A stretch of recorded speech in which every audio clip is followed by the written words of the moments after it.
Welcome to Gulf South Outdoors. Today, it's all about fads. I even brought my fidget spinner today. Not those kind of fads. Well, today we're going to be joined by special guest Captain Charlie, who's been fishing aboard the Silver Spray down in Costa Rica. You may remember Charlie from our Clip of the Week segment where he hooked a monster black marlin. Well, here's Charlie to talk more about his offshore adventures, and later, we'll go from the catch to the kitchen with a little hook it and cook it. Stay tuned.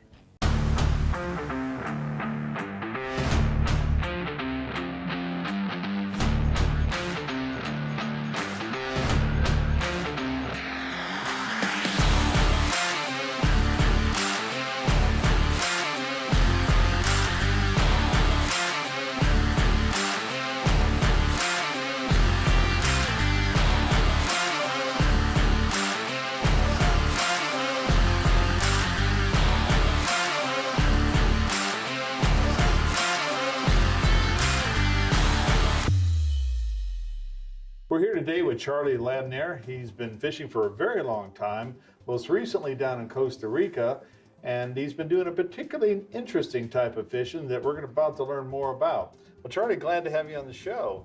So when did you start getting into this business of sport fishing?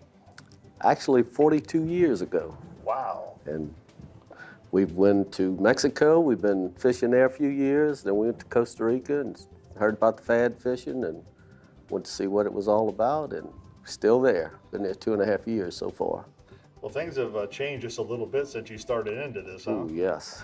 What do you think? I mean, what would you characterize as the biggest changes you've seen in the way you fish, gear, whatever?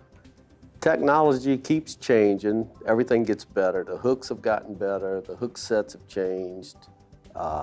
Baits, basically, artificial baits are basically the same. And live baiting, we've done more live baiting over here than we ever did. And it's quite a difference. Well, as you heard from Captain Charlie, the waters off the coast of Central America hold lots of billfish. But Charlie and the crew of Silver Spray have a trick up their sleeve to find the mother lode. Their trick is to fish fads, fish attracting devices. Well, I know that one of the things that we're going to talk about with you is the fad fishing. Talk a little bit about that, how you got initially involved in it, and kind of maybe just explain a little bit what are fads, because a lot of our viewers may not understand that. Well, the fads are basically a fish attracting device, and they find the sea mounts, which is a mountain range underwater, and they'll get the ones that come up real close to the surface. 1,000 feet is about as close as they get. And they'll put an anchor on top of them with a cable coming up with a buoy, and they try to keep it 75 feet below the surface. And then they'll put another line above that with a buoy 50 feet below the surface, and they'll tie like a blue tarp or something to attract the bait. And once the bait gathers there, the fish gather. And it's it's unbelievable. It's kind of like the oil rigs here in the Gulf. You know, they attract the fish, but you don't see them. They're just under the surface. So basically, again, going back to technology with the GPS, you can find yeah. exactly where it's at every time without having anything visible on the surface, right? That's right. Go right to it. And then usually when you get close to them, you can see the bait. The bait will be on the surface, and that gives it away, and you know you're in the right place. Right. Now, who puts these fads out? I mean, they're not an inexpensive proposition, right? Yeah, at first, the beginning was, all we ever heard was like $5,000 a fad. Individuals would put them out. They would hire a local shrimp boat or something that could handle most of them have 3,000-pound concrete weight. And they would bring them out, set them where you want to set them, and you get the numbers on them, and it costs around $5,000 each. Since we changed all of our electronics, we went to the new chirp transducers, and it marks the bottom at 7,000 feet. So Really? far, I couldn't believe it, and it marks good. Can you use these spot billfish when you're fishing around? Oh, yeah, yeah. And that's the thing with the chirp. We let one go one day, and the boat was stopped, and the fish just kind of swam real slow, and he went under the boat, and it drew a picture on the recorder shaped just like a fish. Those fads are pretty neat. I guess we're lucky to be able to blue water fish around existing structures such as oil rigs. Well, that's right. And when we come back, we'll have more with Captain of the Silver Spray. Stay tuned.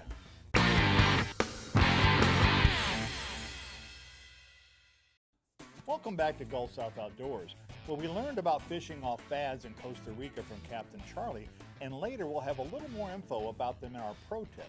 But right now it's back to Captain Charlie to learn a little bit about the silver spray and hear some about their catches. Tell us about silver spray. Silver spray is a 65 Viking. It's an 05 65 Viking, and comfort. Comfort. I said, when I told Paul, I said, wish we could have had this boat 20 years ago and fish like we do now, where we would be a lot younger, where we could do more of it. But it's really, really comfortable. Nice boat. It's a pretty fast boat too. Cruises 30 knots. Yeah. Because going to, how far the fads, when you talk about 60, for example, is that 60 miles offshore? 60 miles from Montepalo, they call it, which is a big rock at the end of Gulf of Duce, which is down by Gulfito. It's 60 miles offshore. The 40 is 40 miles from Montepalo. And it's another 15 miles up into the Gulf to Gulfito. That's the closest fads. Now, out of Capos, the closest one is 170, 180, and then they go on to 110, 150, some of them 180 miles offshore. So we've been 150, but we've never been any further off. So that's usually far enough.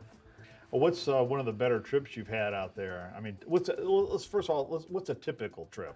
Typical trip, you should catch 5 or 6 a day on average. These are marlin now, Marlin, right? Okay. Blue marlin, black marlin, occasional striped marlin. I'd say 5 a day would be average. A good day is 10.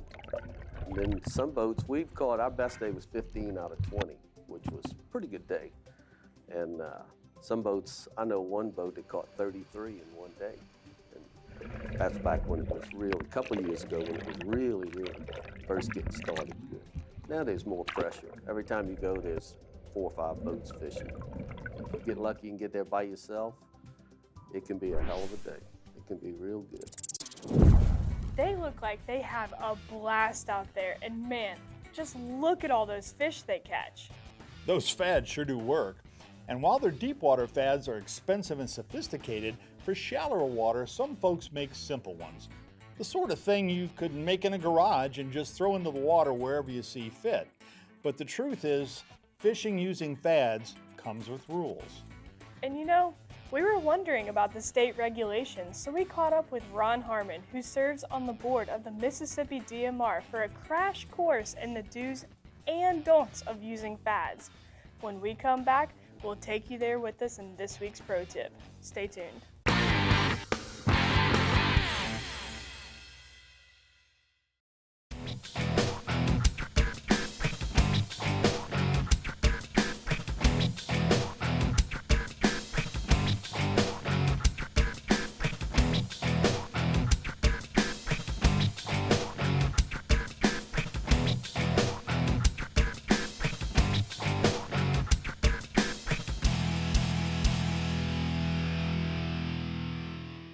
Well, I've got my fad ready to go.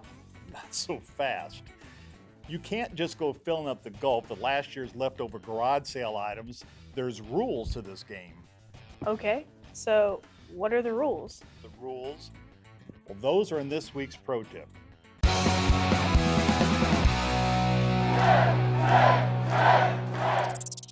I'm Ron Harmon with Captain Ron's Charters out of Gulfport, Mississippi, and I'm also a DMR commissioner with the Department of Marine Resources. And I'm here today to talk to you about fad fishing. If you're researching or looking for information with the Department of Marine Resources dealing with fads, you're not going to find a whole lot of information out there. Currently, the Department of Marine Resources does not have regulations dealing with fad fishing. Having said that, though, we don't want to give you the idea that it's completely okay. There is other agencies that do regulate this. Coast Guard for your navigation. National Marine Fisheries also has a lot of input on fad fishing. If you find an area that you're interested in doing fad fishing, get with your local authorities in that area, your Marine Patrol. See if it's a permittable area. See if you need any type permit. We also have fish havens, which would probably be highly recommended for that type of fishing. Fad fishing is fantastic. It adds to your arsenal of your fishing ability.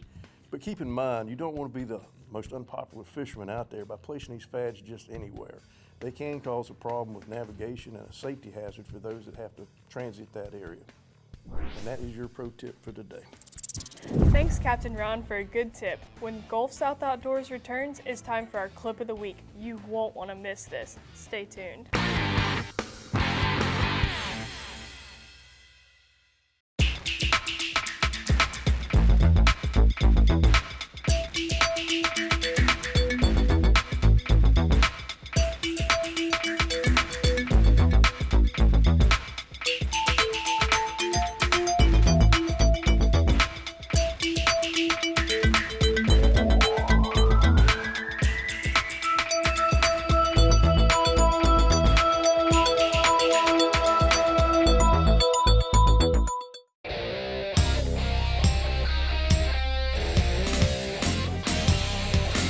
Just north of 265, and we were in about 235 foot of water.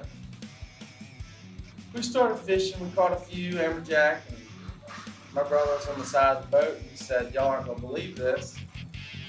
And we said, "What?" He said, "There's a tuna under the boat," and we all thought he was lying. So we run over and see it. There's pandemonium on the boat, and Mr. Stephen Cool just grabbed a live hardtail and hooked it on a 50 wide and tossed it to him, and he didn't want anything to do with it. So we came up with the idea to cut up some barracuda that we caught earlier and chunk to him. And he ate all the chunks except the one with my hook in it, and he came back around the boat one last time and swam right at me and ate it right in my face and went under the boat. It was on from there. Couldn't imagine what it was like. Just, it was crazy. Had a 150 plus pound yellowfin on it. I'm 16 years old. I'd never caught anything like that. Fought it for about 30 minutes. It was so shallow it burned out. He got hot and gave up somewhat. So gave us a chance to get him in, and as you can see in the video, it's just like you can cut the tension with a knife in the air. Everybody's complete silence besides Mr. Stevens talking with me, and my dad grabbed 2 gaffs, and he makes that one last circle and comes right up to the boat. And this whole time I'm thinking just one little piece of metal is holding this fish on between me and bragging rights with everybody. And they stuck those 2 gaffs in him and got him in the boat and just went wild. We didn't think the fish was as big as it was. It was 170, 80 pounds, and I was 16 years old and had no idea what I had done. It was just once in a lifetime deal. Definitely my biggest tuna caught to date, and probably will be for a little while. What a great clip. For your chance at Clip of the Week, submit your videos to gulfsouthoutdoors@gmail.com. When we come back from the catch to the kitchen, it's time for Hook It and Cook It.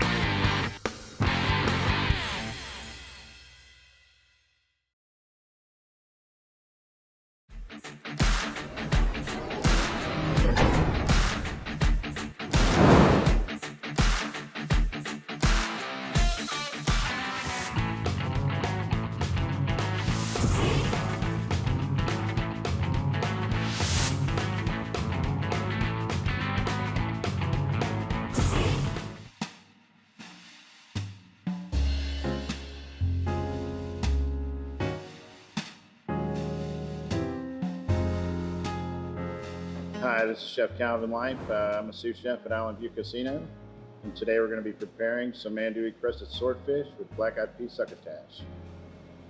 First, we're going to start by roasting the andouille sausage in the oven, mixing it with a little panko breadcrumbs, and mixing that for our crust. Butter. Put the butter in too hot, the butter will burn.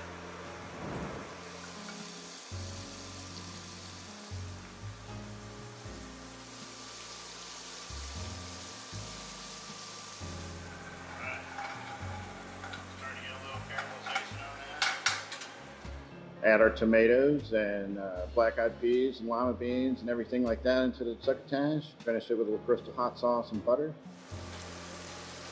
Black-eyed peas.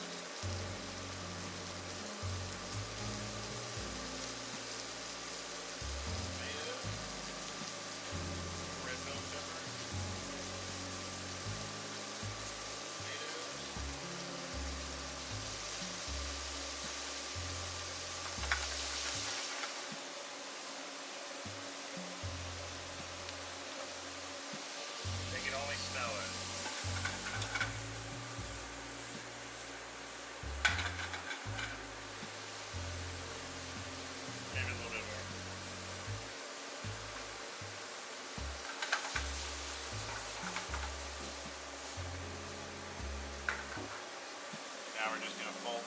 succotash.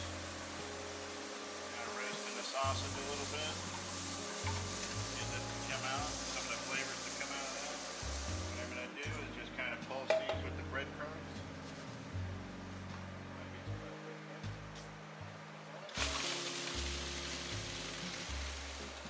Look at it. Yeah, just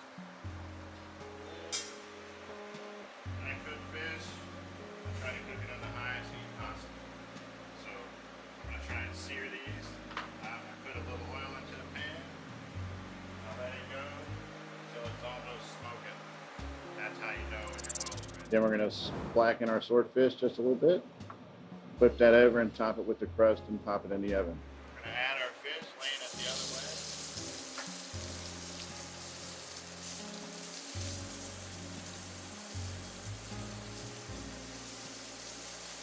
Kind of blacken a little bit. It's not really a spicy dish. I would consider this kind of a fusion between Creole food and Southern food. This is my version of Creole Southern food. And where I was trained at, this is kind of food I was taught to make. All right, now we've cooked them for a few minutes. Don't put it too thick, because then it'll be cooked topping on top of raw topping. Nobody wants that. Stick that back in the oven.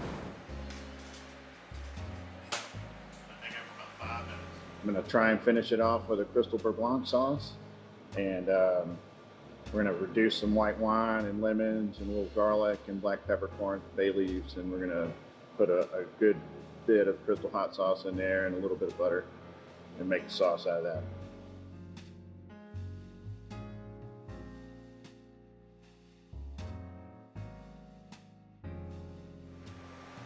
Sit right on top.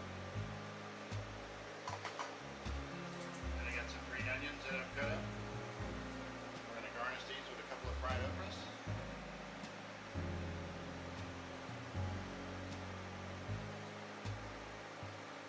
Here we have andouille crusted swordfish on black-eyed pea succotash with a crystal beurre blanc. Thanks for joining us on this week's Gulf South Outdoors. Join us next week for another chance to find your outdoors. See you then.